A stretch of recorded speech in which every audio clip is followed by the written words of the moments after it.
How long can we burn our fossil fuels before they are gone forever?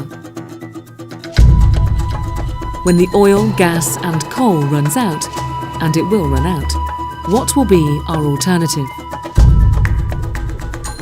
Humanity needs to find innovative ways to generate the power we need. Ways that can last forever.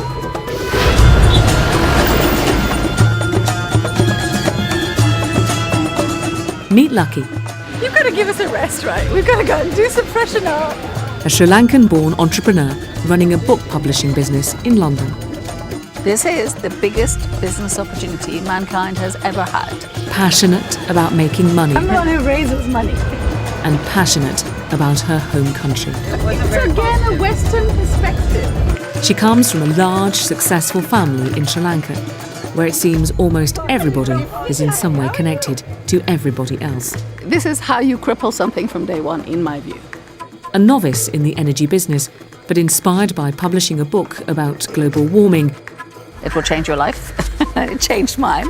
Her grand vision is to transform Sri Lanka into the world's first fossil fuel-free economy. A big idea. I thought I'd like to make Sri Lanka the first fossil fuel-free country in the world. This is Dr. Tawny Lanier, an economist and a friend of Lucky's.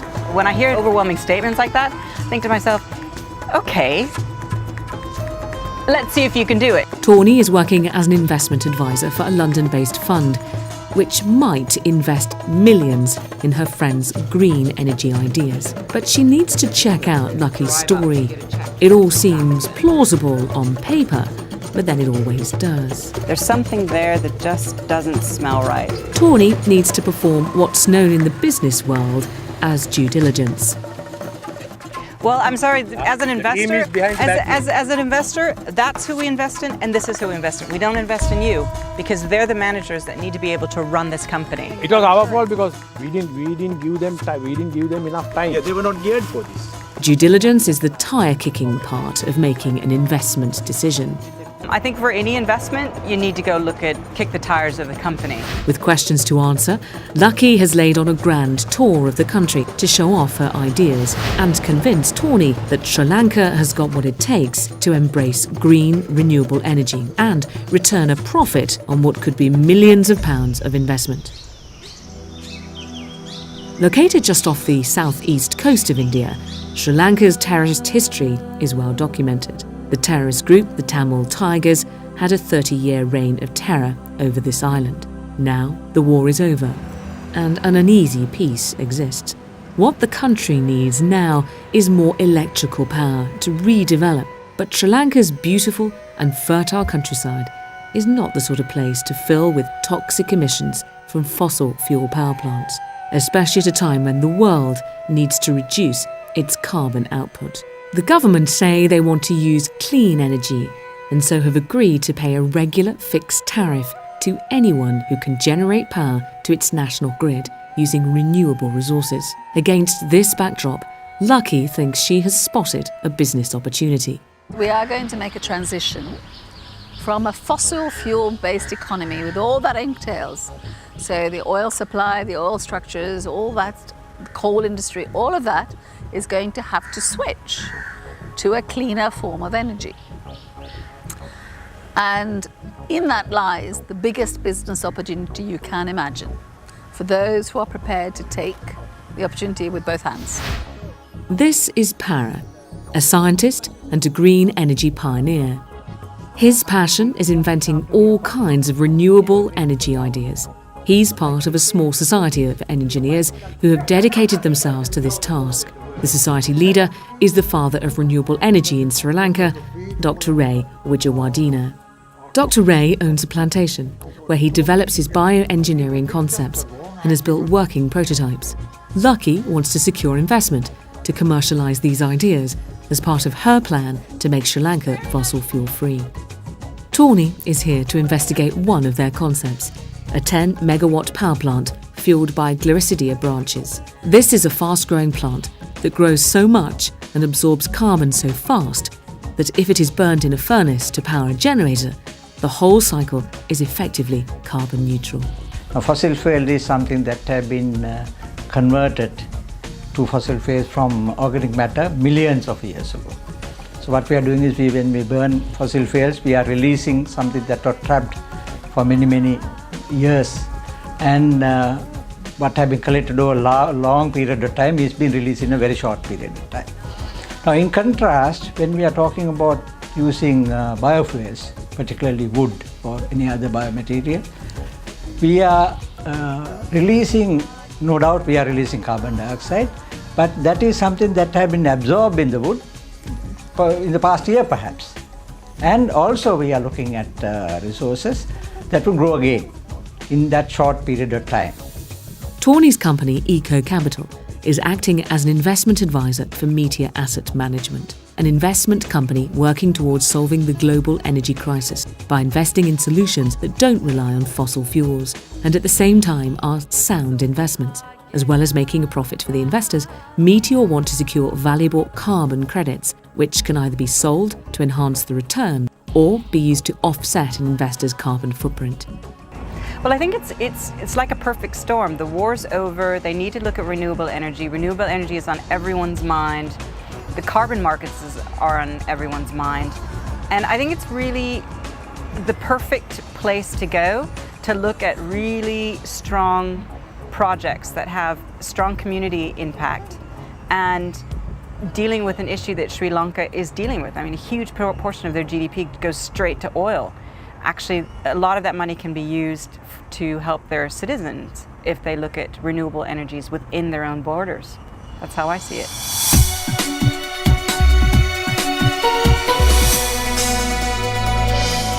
It's Tawny's job to find the appropriate projects, carry out the due diligence, and make a recommendation to the investment committee. The investment committee are a group of experts in energy and ethical investments. They will make a judgment based on Tawny's recommendation.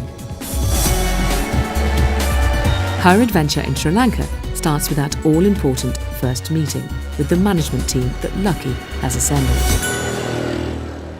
The place for the first meeting of all the parties involved is the hotel lobby, but the team is late, and Tawny is not someone to be kept waiting. Hey, Lucky. How are you? I'm all right, actually. Nice talk. Very nice talk. I don't know where they are. I thought they would all be here by now. Maybe they don't know who we are. You didn't see them, do you? Yeah, we're running a little bit late, about a half an hour. He's normally actually more punctual than anybody I've met. Famous last words. Well, I can shoot the guy. I mean, just like, where the hell is he? So, anyway. Finally, they arrive. I was just sending you a text. Hello, are you Para? Yes, right. Thank you very much for your help in organizing all of this. It was nice to meet you. Finally. I hear that you are the man with all the power, getting the visas, etc. It's nice to meet you. I'm Tawny. Thank you for your help. Yeah, you know, of course. It's a pleasure. It is all for our country. Exactly. And by the way, as I only learned yesterday, we are Sri Lankans, right? Yeah. So we have a Sinhalese and you have a Tamil, but we are Sri Lankans. So I just wanted to get that across to you. Okay. All right. And I'm American and British. Yeah. In one body. Exactly. The team meet in the beach restaurant of the hotel and go through the business plan for the power plant. It's a three-way split between Lucky's company, Future Energy, another Sri Lankan company called IMS, and the Meteor Clean Energy Fund. IMS are an existing company, but have started a dedicated company just for this project. It's called Mega 10. The Mega 10 guys also show up late. Hello. Good to meet you. Tawny Lanier. Welcome to Sri Lanka. Thank you very much. Thank you very much. I think my first impression of the Mega 10 people, as well as the people from Future Energy, is absolutely convinced in what they're doing can make a demonstrable change in Sri Lanka. A lot of passion.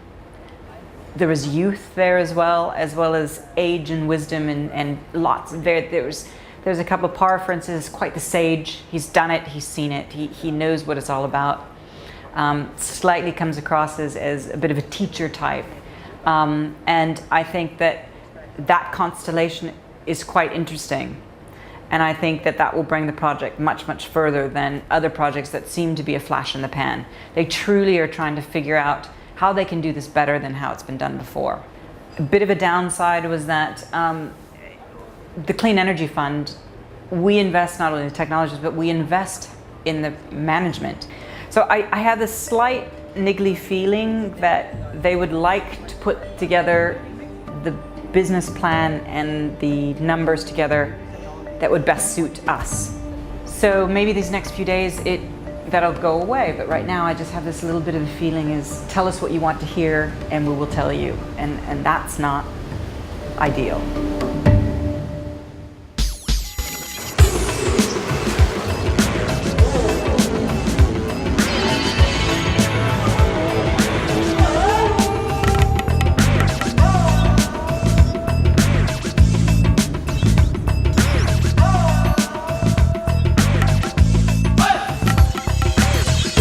Today is the start of Lucky's tour around the country to show off her renewable energy ideas. Her team have hired a tour bus for the 4-day trip. Central to the journey is Tawny's due diligence for the investment into the Glycidia power plant. So first, it's a visit to Dr. Ray's plantation to see a miniature Glycidia power plant in operation. And that's the Glycidia right there. This is a 35 kilovolt amp Glycidia or Dendro gasifier system, which provides fuel for a gas engine generator. It's a working coconut plantation that has processing machinery powered by the generator, and it's also Tawny's first sight of the Glycidia plant. And that's the Glycidia. That's Glycidia. And they have to cut it down to such short sizes. Yeah, that's The branches are harvested and force dried in an outdoor drying machine before being used to generate power. The Glycidia is grown all around the power plant and in between the rows of coconut trees that form the main cash crop of the plantation. It's coppiced every 6 months. This generates new growth. Oh, with the coppicing, you know, you cut it once and you get 3 out. So it's quite sustainable. It's a fast-growing plant, and they use the coppiced, not the main tree, to get energy. So they have to coppice it anyway, and it was just waste before, and now it can be used for energy. It's kind of a slightly interesting tree, isn't it, in a very bushy way. It grows very fast. I should say this is about maybe 3 months after coppicing. This is 3 months? Yeah. How about this one? How about these, the bigger ones? No, that's right. No, they usually cut a whole lot. So some Because this grow is much faster. bigger than the other ones. So. True. Depends. You know, some branches grow faster. Yeah. You see? In about 6 months, it will be about 1 inch or 1.5 thick. Because here I was saying that here's they've coppiced and 3 grow. That's right. That's right. So in 6 months, you are ready to cut again. Yeah. I'm really quite. I was quite interested to see the Glycidia and see where they're. Yeah, this coppicing, because you hear about it. Oh, you coppice once and it grows up your well. But there, you know, there we saw it. Yeah, that's right. That you get 3 for 1 basically. So the plan now is to scale this up, which would have a 30-kilometer radius, whereby we would actually obtain the Glycidia from farmers within that 30 kilometers. It would mean that 50 people would be employed directly in the power plant, and about 2,000 farmers would derive income from supplying us the wood.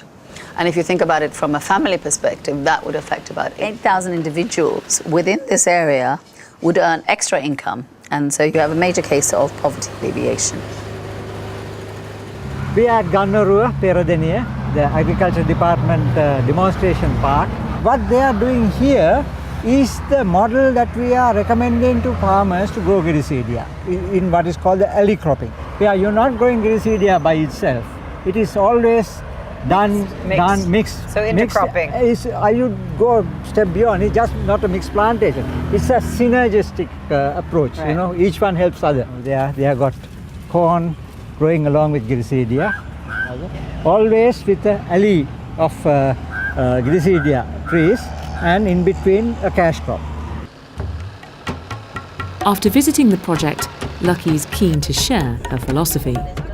Most of the time, it's a challenge. large-scale projects always are large-scale because a politician wants to stand up and say, I have built, I don't know, a huge dam or That's definitely part of it. which is always the problem, actually. And what they should learn to do is think about decentralized, smaller scale, sustainable, creating a community that can support the exercise, rather than some, if you look at, in my view, I think the future should be about a decentralized grid, because this idea, a nonsensical idea, you plant something and have a zillion transmission lines and just waste half the energy.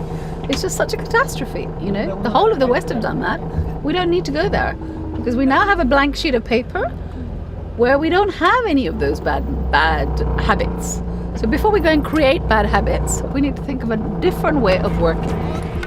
Separate from the Gliricidia project, Future Energy is also looking at municipal waste. There is a project which we are working in collaboration with in Kandy, which is taking waste and creating that into energy.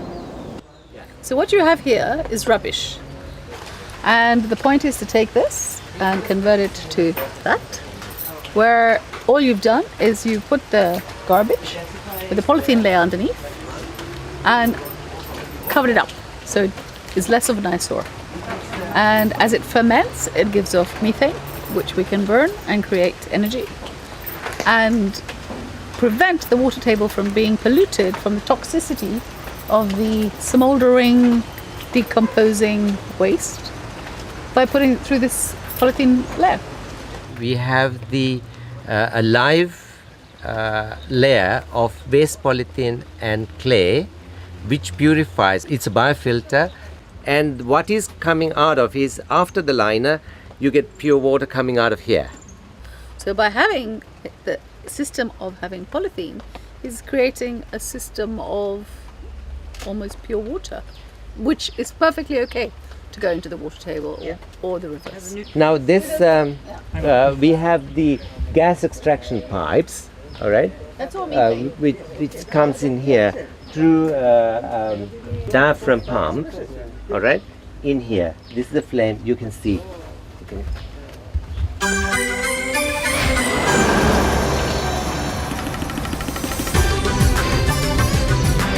The team now travel into the hotter and more rural area of Bibile in the east. This is where the money will be invested to build the new 10-megawatt Gliricidia power plant. Para has organised Batoni to meet face-to-face with the farmers who will be responsible for growing the Gliricidia. Supply of the wood is critical to the power plant, and it's a major source of concern for the investors.